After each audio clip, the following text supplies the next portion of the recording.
लड़की। पुराने वक्त की बात है, एक जंगल में एक बढ़ई अपनी बेटी के साथ रहता था। उसकी बेटी बहुत ही नेक और अच्छी थी। जंगल में जब भी कोई मुसाफिर आता या रास्ता भटक जाता तो वो उनकी खिदमत करती और उनके काम आती। सख्त गर्मी के दिन थे। एक दिन उस मुल्क का बादशाह अपने सिपाहियों और वजीर के साथ जंगल में शिकार खेलने आया। शिकार करते करते बादशाह अपने साथियों से बिछड़ गया और रास्ता भूल गया। गर्मी और प्यास से बादशाह का बुरा हाल हो गया। चलते चलते बादशाह को एक झोंपड़ी नजर आई। बादशाह ने आवाज लगाई, कोई है, मुझे पानी पिला दो। आवाज सुनकर वही लड़की बाहर आई और बादशाह को एक मिट्टी के प्याले में घड़े से पानी लाकर दिया। जब बादशाह ने देखा तो बहुत गुस्सा आया, क्योंकि उस लड़की ने पानी में कुछ तिनके डाल दिए थे।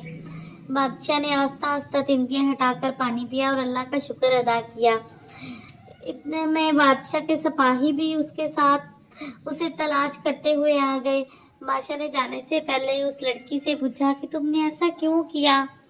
वो लड़की बोली, बादशाह सलामत, हमारे नबी पाक सल्लल्लाहु अलैहि वसल्लम का फरमान है कि पानी देखकर और आस्ता आस्ता पीना चाहिए।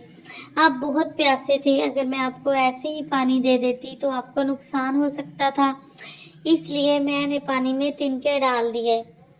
बादशाह उस लड़की की अक्लमंदी से बहुत खुश हुआ और उसको बहुत सा इनाम दिया।